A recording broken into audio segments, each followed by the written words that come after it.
कभी सोचा है कि भारत में एक ऐसा शहर भी है जो अपनी कांच की कला से कह सकते हैं पूरी दुनिया को रोशन करता है। जी हाँ, हम बात कर रहे हैं फिरोजाबाद की। तो आज चलिए इस सुहाग नगरी के हर रंग को, हर पहलू को थोड़ा करीब से जानते हैं। अब ये जो नाम है सुहाग नगरी, फिरोजाबाद को इसी नाम से जाना जाता है। और ये नाम सिर्फ यहाँ बनने वाली रंग बिरंगी चूड़ियों की वजह से नहीं है, नहीं, बल्कि ये उन लाखों सुहागिनों की परंपरा और विश्वास से भी जुड़ा है जिनकी कलाइयों की खनक ही तो है इस शहर की असली पहचान। वैसे एक और बात, इसका एक पुराना नाम चंद्रनगर भी हुआ करता था। तो चलिए शुरू करते हैं। सबसे पहले समझते हैं फिरोजाबाद की ज़मीनी हकीकत और इसके इतिहास को। मतलब ये जानना ज़रूरी है कि ये शहर आज जैसा है वैसा बना कैसे। अच्छा, अब ज़रा इस नक्शे पर नज़र डालिए। फिरोज़ाबाद की जो लोकेशन है ना, वो इसे काफ़ी ख़ास बना देती है। देखिए, इसके पूरब में है मैनपुरी और इटावा, और पश्चिम में आगरा जैसा बड़ा ज़िला। और एक बहुत ज़रूरी बात, यमुना नदी ठीक इसके किनारे से होकर गुजरती है। और ये तो हम सब जानते हैं कि नदियों ने हमेशा से उस इलाके की ज़िंदगी को कैसे संवारा है। अगर हम इतिहास में थोड़ा पीछे जाएं, तो फिरोज़ाबाद की कहानी हमें सीधे मुगल काल में ले जाती है। सोचिए, 1566 में इसका नामकरण हुआ था। लेकिन एक जिले के तौर पर इसकी अपनी पहचान वो बहुत पुरानी नहीं है। 1989 में इससे एक अलग एडमिनिस्ट्रेटिव यूनिट यानी एक नया जिला बनाया गया, और ये इस इलाके के विकास के लिए एक बहुत बड़ा टर्निंग पॉइंट था। तो इतिहास तो हमने जान लिया, अब बात करते हैं जमीन और सीमाओं की।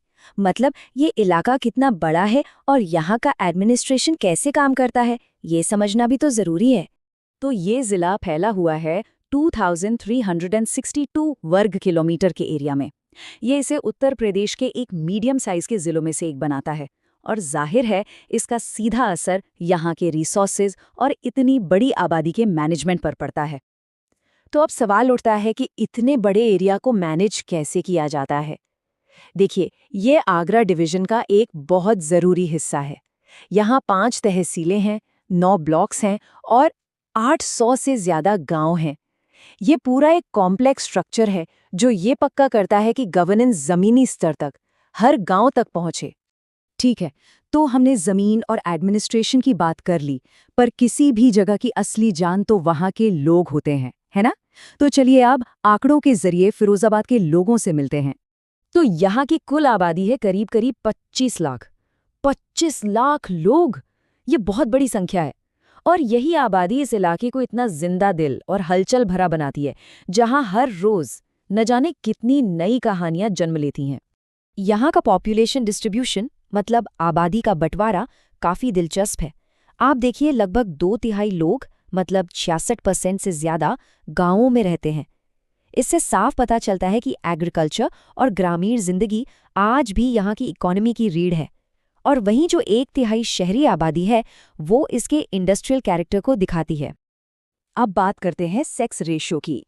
जिले में हर 1000 पुरुषों पर 875 महिलाएं हैं। ये आंकड़ा हमें थोड़ा सोचने पर मजबूर करता है इस इलाके में जेंडर बैलेंस और सामाजिक स्वास्थ्य के बारे में। लिटरेसी की बात करें तो ओवरऑल रेट करीब 72% है, जो कि ठीक ठाक है। लेकिन कहानी में ट्विस्ट तब आता है जब हम इसे पुरुषों और महिलाओं में बांटकर देखते हैं। पुरुषों में लिटरेसी रेट लगभग 81% है, जबकि महिलाओं में ये सिर्फ 62% के आसपास है। ये एक बहुत बड़ा गैप है, और ये हमें सोचने पर मजबूर करता है कि इस अंतर के पीछे क्या वजहें हो सकती हैं और इसे कैसे कम किया जा सकता है। तो आंकड़ों और भूगोल से आगे बढ़कर अब हम फिरोजाबाद के दिल में उतरते हैं। बात करते हैं इसकी संस्कृति की, इसकी कला की और इसकी उस खास पहचान की जो इसे बाकी सबसे अलग बनाती है। देखिए, अगर फिरोजाबाद की कोई एक पहचान है, एक सिंगल आइडेंटिटी, तो वो है भारत का कांच का शहर। और ये सिर्फ एक इंडस्ट्री का नाम नहीं है, नहीं, ये यहाँ के लोगों की रगों में बहने वाली एक कला है, एक हुनर है जिसने इस शहर को दुनिया के नक्शे पर एक अलग जगह दी है। और अच्छी बात यह है कि इस कला को अब ऑफिशियल रिकॉग्निशन भी मिला है। सरकार की एक जिला एक उत्पाद यानी ODOP स्कीम ने यहाँ की कांच की चूड़ियों को ही चुना है। और इससे भी बड़ी बात, इसे मिला है GI टैग। अब GI टैग का मतलब है एक तरह की गारंटी कि ये कला यहीं की है, असली है और इसकी क्वालिटी का कोई मुकाबला नहीं। यहाँ की जो संस्कृति है ना, वो सिर्फ कारखानों में नहीं, बल्कि यहाँ के रंग बिरंगे मेलों और त्योहारों में भी सांस लेती है।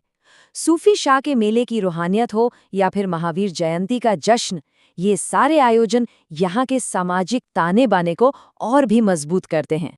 ये जिला सिर्फ कला का ही नहीं बल्कि इतिहास और आस्था का भी संगम है। एक तरफ आपको प्राचीन जैन मंदिर मिलेंगे जो शांति का पैगाम देते हैं, तो दूसरी तरफ कोटला का किला अपनी बहादुरी की कहानियां सुनाता हुआ मिलेगा। ये सारी जगहें फिरोजाबाद की अमीर और विविध विरासत की गवाह हैं।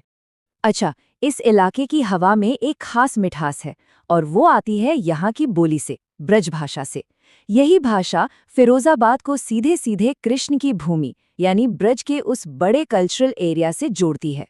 तो हमने फिरोजाबाद के भूगोल, इतिहास, लोगों और संस्कृति सब कुछ छुआ। ये सिर्फ एक जिला नहीं है, बल्कि ये मेहनत, कला और परंपरा की एक जीती जागती मिसाल है। और ये सब कुछ हमें एक बड़े सवाल पर लाकर खड़ा कर देता है। जरा सोचिए, कैसे एक ही इंडस्ट्री जैसे कांच का काम किसी जगह की पूरी पहचान को, उसकी आत्मा को इस तरह से गढ़ सकता है।